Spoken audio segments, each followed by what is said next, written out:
بسم اللہ الرحمن الرحیم۔ شروع اللہ کے نام سے جو بڑا مہربان نہایت رحم والا ہے۔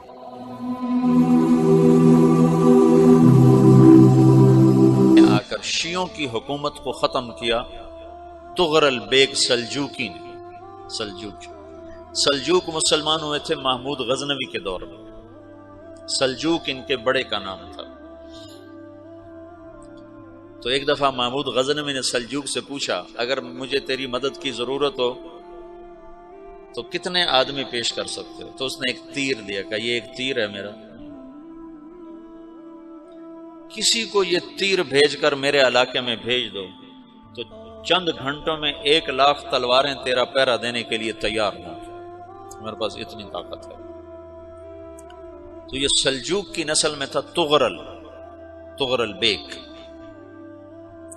اللہ تعالیٰ نے جب عرب زوال کا شکار ہو گئے اور ضعف کا شکار ہو گئے، جیسے بڑھاپے کا کوئی علاج نہیں، جب قوموں پہ زوال آتا ہے تو اس کا بھی کوئی علاج نہیں، پھر اور قوم کو جگہ ملتی ہے۔ جیسے بڑھاپا ایک فرد پہ آتا ہے، ایسے بڑھاپا قوم پہ آتا ہے۔ قوم کا بڑھاپا جوانی میں نہیں لوٹ سکتا، جیسے فرد کا بڑھاپا جوانی کی طرف نہیں لوٹ سکتا، قوم کا بڑھاپا جوانی کی طرف نہیں لوٹ سکتا، کوئی علاج نہیں، نئی نسل کا آنا ہی علاج ہے۔ تو عرب دھل چکے تھے، 600 سال بہت ہوتے ہیں حکومت کو، اپنی صفات گم کر چکے تھے، اب نئے خون کی ضرورت تھی۔ طغرل بیگ پہلا شخص تھا جس نے آ کر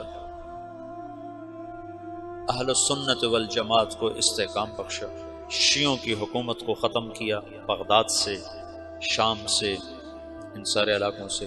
صلاح الدین ایوبی نے اسماعیلی شیعہ کی حکومت کو ختم کیا، مصر۔ العاضد ان کا آخری خلیفہ تھا۔ صلاح الدین ایوبی نور الدین زنگی رحمۃ اللہ علیہ کا پروردہ تھا، اس کا دوست تھا، اس کے دوست بھی تھا، بچہ بھی تھا اس کے سامنے، زیادہ لکھنے پڑھنے کا شوق تھا۔ پھر اللہ تعالیٰ نے اس سے کام لیا اور اس کو مصر کا گورنر بنا کے بھیجا، مصر کی مدد کے لیے بھیجا۔ تو وہاں اس نے صلاح الدین ایوبی نے وہاں ختم کیا، طغرل بیگ نے یہاں ختم کیا۔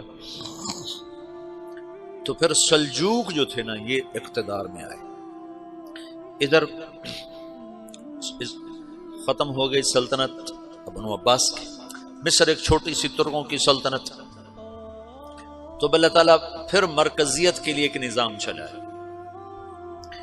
دو لشکر آپس میں لڑ رہے ہیں ایک میدان میں، ایک جنگلی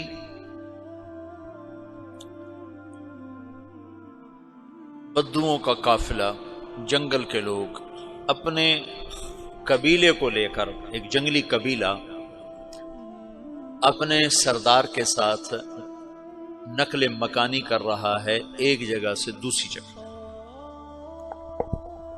اللہ کا نظام کہ یہ لوگ چلتے چلتے چلتے اس وادی میں پہنچ گئے جہاں جنگ ہو رہی ہے، دو لشکر آپس میں لڑ رہے ہیں۔ جب یہ وہاں پہنچتے ہیں تو ایک لشکر کے قدم اکھڑ رہے ہیں اور دوسرا غالب آ رہا ہے۔ ان کو نہیں پتا شکست کھانے والے کون ہیں اور فتح پانے والے کون ہیں، ان کو نہیں پتا۔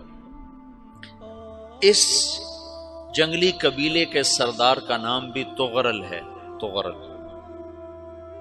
تو یہ سردار کہتا ہے جو شکست کھا رہے ہیں ان کی مدد کرو، کچھ پتہ نہیں کون ہے، کہتا جو شکست کھا رہے ہیں ان کی مدد کرو۔ تو 400 وحشی جنگلیوں نے فاتح لشکر کے پیچھے حملہ کر دیا۔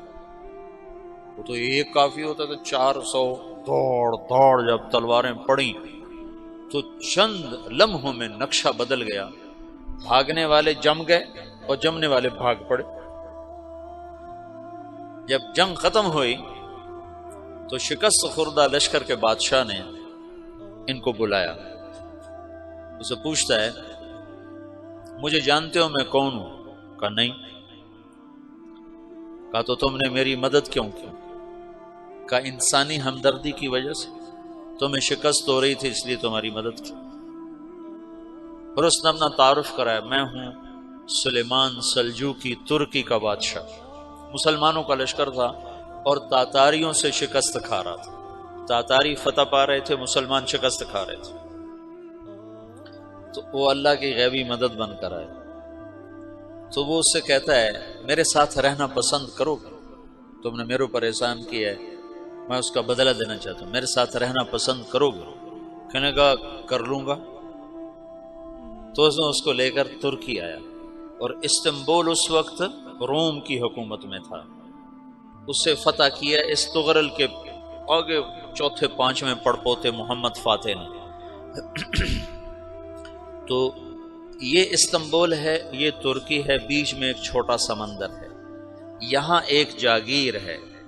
تو سلطان سلیمان کہتا ہے یہ جاگیر تجھے وقف ہے، ادھر سے رومی مجھے تنگ کرتے ہیں حملے کر کر کے، تو میرا دفاع کرتے رہنا، یہ جاگیر تیری۔ اس جاگیر پہ اس نے اپنے قافلے کو آباد کر دیا، اپنے قبیلے کو، اور ایک چھوٹی سی حکومت بنا لی، جو ایک صوبہ سمجھو سلمان سلجوقی کا، وہ ایک چھوٹا سا صوبہ ہے۔ وہاں جب یہ رہ پڑا تو پھر یہ ایک شیخ کے بیت ہوتا ہے، وہاں شیخ طریقہ ہے، ان کے یہ بیت ہونے جاتا ہے، وہ اس کو رات اپنے پاس ٹھہراتا ہے، تو ایک کمرے میں ان کو ان کا خادم ٹھہراتا ہے۔ یہ جب کمرے میں جاتا ہے تو سامنے دیوار میں طاقچے پر قرآن پڑا ہوا ہے، تو یہ تغرل بیگ کہتا ہے یہ کیا ہے، یہ کیا ہے؟ تو وہ خادم کہتا ہے یہ کتاب اللہ ہے، قرآن ہے۔ اچھا، وہ اس کو وہاں چھوڑ کے باہر چلا جاتا ہے۔ وہ دیہاتی آدمی، جنگل کا رہنے والا، پہلی دفعہ زندگی میں قرآن دیکھا، وہ کہتا ہے یہ قرآن ہے، اللہ کی کتاب ہے، میں اللہ کی کتاب کے سامنے سو جاؤں، کتنی بے ادبی ہے۔ تو اس نے ایسے قرآن اٹھایا اور سر پہ رکھ لیا اور کھڑا ہو گیا، ساری رات قرآن سر پہ رکھ کے کھڑا رہا۔ رات کے پچھلے پہر اس کو خواب آیا، کھڑے کھڑے اس نے دیکھا کہ اس کی پشت سے ایک چاند نکلا اور شیخ کی بیٹی کے سینے میں جا کے اتر گیا۔ پھر اس لڑکی کے سینے سے ایک درخت نکلا جو پھیلتے پھیلتے پھیلتے 3 بر اعظم پہ چھا گیا، افریقہ پر، یورپ پر، ایشیا پر۔ پھر اس کی آنکھ کھل گئی، وہ کھڑا ہوا ہے، تو اس نے صبح یہ خواب اپنے شیخ کو سنایا، تو انہوں نے اپنی بیٹی اس کے نکاح میں دے دی۔ اس بیٹی سے ایک بچہ پیدا ہوا، تغرل بیگ نے اس کا نام رکھا عثمان، عثمانی ترک نام سنا ہوا، جو میں نے کل بتایا تھا کہ 1924 میں وہ خلافت ختم ہوئی۔ تو ایک بیٹا پیدا ہوا عثمان۔ عثمان نے پھر ایک نئی اسلامی حکومت کی بنیاد رکھی جو 1924 تک چلتی رہی، کوئی 800 سال یہ حکومت چلی۔